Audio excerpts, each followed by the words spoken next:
¡Apúrate! Son unidades limitadas.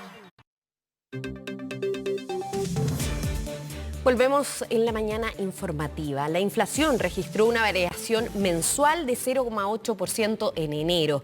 Destacan alzas de precios en productos como uniformes, ropa deportiva y escolar, vino y el pan. Para profundizar más en este tema, tomamos contacto con Juan Bravo, director del Observatorio del Contexto Económico de la Universidad Diego Portales. ¿Cómo estás, Juan?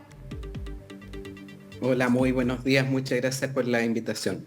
Buen día. Esta era una información, un alza esperable. Tenemos información ya de hace varios meses que la inflación ha ido en aumento. ¿Cómo se evalúa este 0,8% en enero?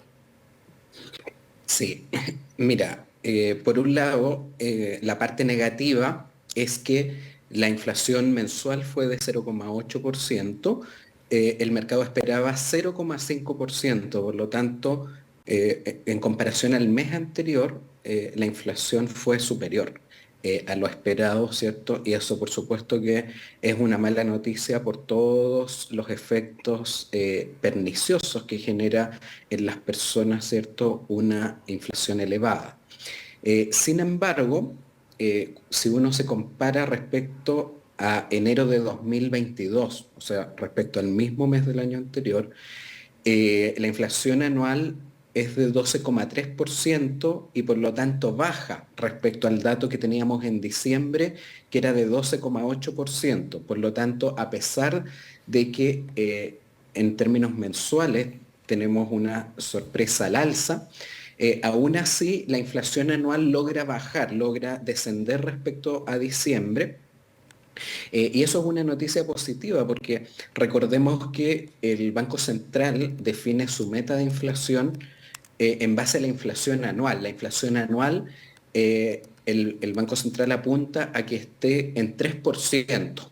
Esa es la meta y por lo tanto que baje respecto a diciembre es una buena noticia y por lo tanto se estaría cumpliendo, ¿cierto?, los pronósticos de que durante 2023 la inflación anual va a seguir descendiendo para ir convergiendo, ¿cierto?, lentamente. Este es un proceso paulatino, no es rápido, pero para ir convergiendo paulatinamente hacia la meta de 3%. Pensando en el año 2024, y esa es la parte positiva del dato. Juan, hace unas semanas el ministro de Hacienda, Mario Marcel, planteó que es momento de perder el miedo y descartó una recesión para 2023. Con los números que se han ido sumando, este IPC se suma al IMASEC hace unas semanas. ¿Es hora de perder el miedo? A ver, yo creo que aquí hay que ser realista y no podemos sacar conclusiones con la sorpresa que ocurre en un mes. En el caso del IMASEC, que mide la actividad económica, por ejemplo, en el mes de noviembre tuvimos una sorpresa negativa. La caída fue mayor a lo que esperaba el mercado. En diciembre pasó lo contrario. Claro. La caída fue menor a lo esperado. Entonces, también fue sorpresivo, pero en la parte positiva. Por supuesto que siempre es bueno que nos sorprenda positivamente el IMASEC, pero aquí hay varias cosas concretas. Primero, la economía se está contrayendo. Eso no es una opinión, es un dato. La economía cayó 1% en diciembre y cayó 1,6% anual en el cuarto trimestre de 2022. Por lo tanto, lo primero que hay que tener claro es que la economía está cayendo. La duda está en la magnitud, cuán profunda va a ser esa caída. Eso por un lado respecto a las cifras. Lo otro, en lo que hay consenso es en los pronósticos de caída para 2023. Tanto Hacienda como el Banco Central, sus últimos pronósticos indican una caída para 2023. La diferencia entre Hacienda y el Banco Central es que Hacienda, su última proyección, es que la economía en 2023 caería 0,5%, mientras que el Banco Central pronostica una caída para 2023 de 1,3%. Entonces, el Banco Central es más pesimista en cuanto a la caída, pero lo que sí hay consenso entre ambas autoridades es que la economía caería en 2023 y lo mismo señalan los distintos organismos multilaterales, el FMI, el Banco Mundial, la OCDE. Por lo tanto, lo que tenemos duda es en cuanto a la magnitud de la caída, pero no en que va a haber una contracción. Por lo tanto, la recesión que ya está ocurriendo, que comenzó el cuarto trimestre y que seguiría en el primer trimestre de 2023, eso ya es un hecho, la economía va a caer, pero por supuesto que lo que nos gustaría es que esa contracción fuera menor a la esperada, que no fuera tan profunda y ojalá acotada, que dure el menor tiempo posible. Claro. Entonces sí, las noticias positivas, que la caída sea menor a la esperada, nos alegra, pero para confirmar esta tendencia igual necesitamos esperar más datos, en particular los del primer trimestre de 2023, donde ya se confirme que siempre nos está sorprendiendo al alza la actividad. Y ahí uno ya podría decir, mira, en realidad este pronóstico de caída no es tan profundo como se esperaba, parece que esto va a ir mejor, pero a mi juicio todavía tenemos que corroborar que eso es una tendencia, que se afirma esa tendencia de que la economía está mostrando sorpresas positivas. Por lo tanto, yo creo que aquí el llamado es a ser cauteloso y a esperar nuevas cifras para confirmar una tendencia mejor a lo esperado, pero todavía eso definitivamente no está garantizado. Claro, en lo macro, como la conclusión global ante cifras no auspiciosas o no muy positivas en la economía se afecta al bolsillo de los chilenos. En lo micro, ¿cuáles son los coletazos, los efectos que tiene un periodo de recesión en los bolsillos de los chilenos? Claro, un periodo recesivo tiene dos impactos bien concretos que se notan directamente en los bolsillos. El primero es el efecto en el empleo, el efecto negativo que se genera sobre la creación de empleo. Entonces, si bien cuando uno se compara respecto al año pasado, todavía la economía crea empleos, hay algunos rubros que ya se están viendo afectados por la recesión. Por ejemplo, la construcción.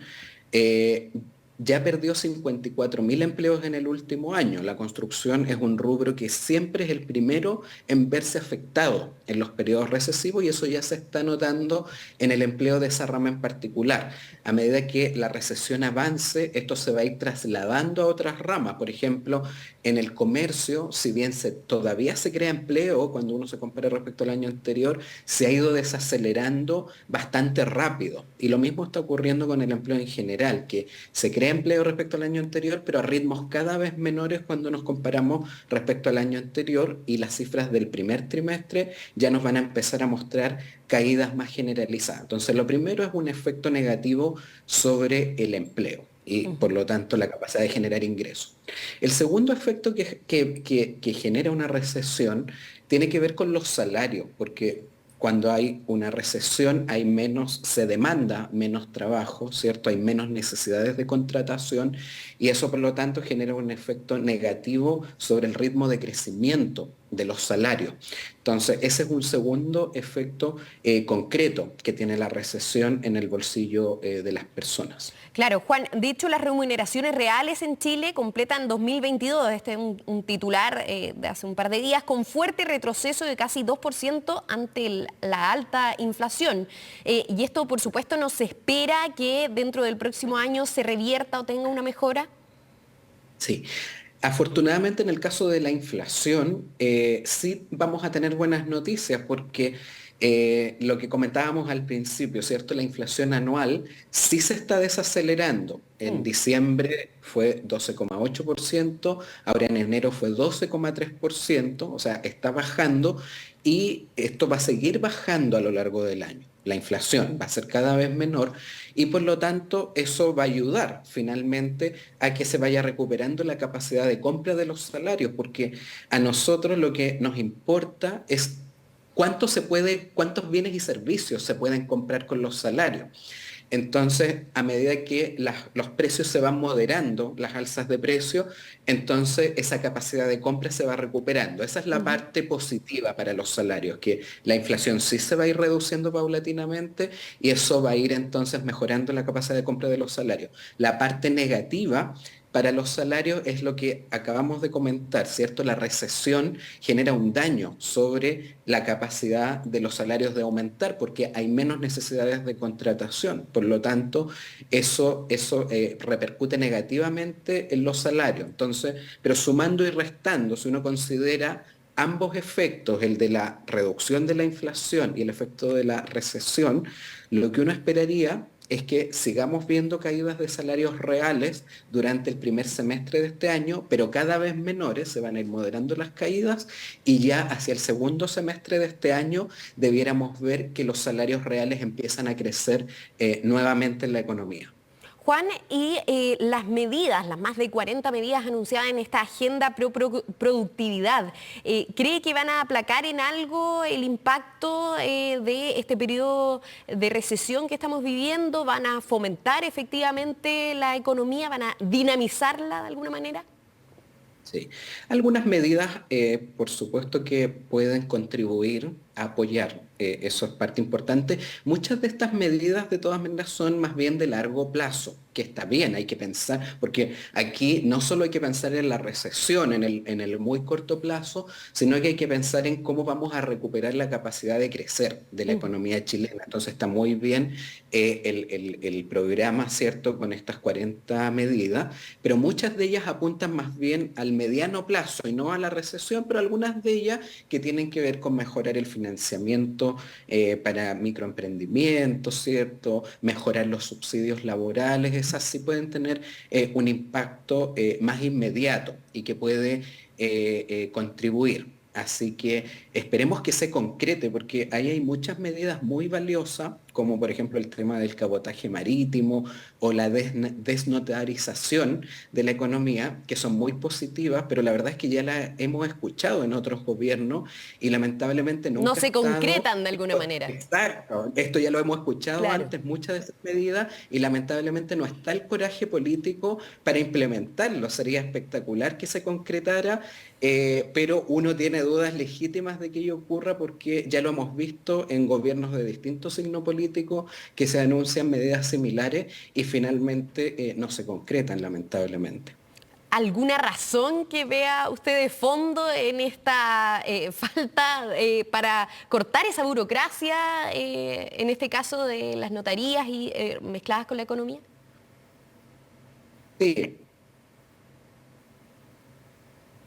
sí, por supuesto, aquí hay grupos de interés, obviamente, que no quieren que se termine eso porque obviamente les favorece, y falta de coraje político, en definitiva, para emprender esas medidas, porque estas son medidas que favorecen a la economía, la hace más eficiente, favorece a la mayoría de las personas, pero obviamente hay ciertos grupos que se ven perjudicados con ese tipo de medidas que son, ¿cierto?, los que están obteniendo utilidades importantes Claro. con eso, y eso es la que lamentablemente no ha estado el coraje para simplemente implementar estas medidas que hay consenso en que son valiosas, que estimularían la eficiencia económica, pero que no ha estado en la voluntad política para implementarse. Y esto no es algo de un gobierno en particular, sino que es algo transversal. Claro, hay falta voluntad para desburocratizar, entonces. Juan, Exacto. para finalizar, ¿qué es lo que se espera? Que ya ha esbozado en las respuestas un poco la proyección de lo que viene para este año, pero en el corto plazo, ¿qué es lo que se nos viene en marzo? ¿Cuáles son las proyecciones respecto a la economía? Sí. A ver, en materia laboral, lo que nosotros esperamos es que efectivamente ya hacia marzo y principios del segundo trimestre de 2023 es donde se manifiesten los peores efectos en el mercado laboral.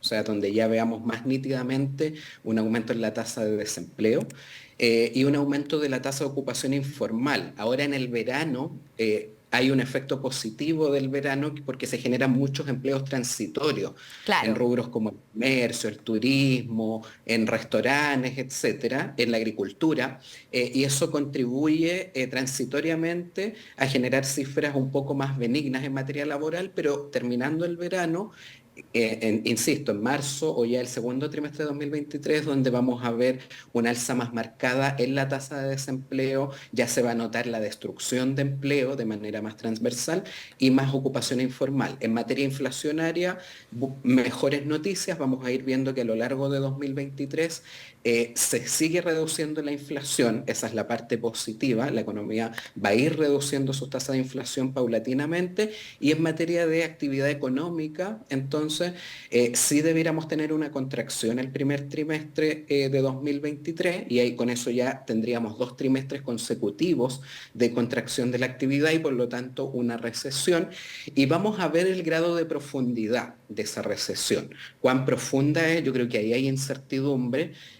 No hay consenso en cuanto al grado de profundidad y vamos a ver cuán duradera. Así que esperemos que esto nos siga más allá del segundo trimestre de 2023, pero lo que uno ya sí esperaría con más certeza es que la economía empiece a crecer nuevamente para el segundo semestre de 2023. Ya el segundo semestre de 2023 la economía debería empezar definitivamente su recuperación. Comenzaría a dinamizarse nuevamente. Muchísimas gracias, Juan Bravo, por esta entrevista y por dejarnos al tanto de este panorama económico actual. Buen día. Encantado, muchas gracias. Chao. Bueno, y con la finalidad de prevenir incendios forestales intencionales, la venta de combustibles en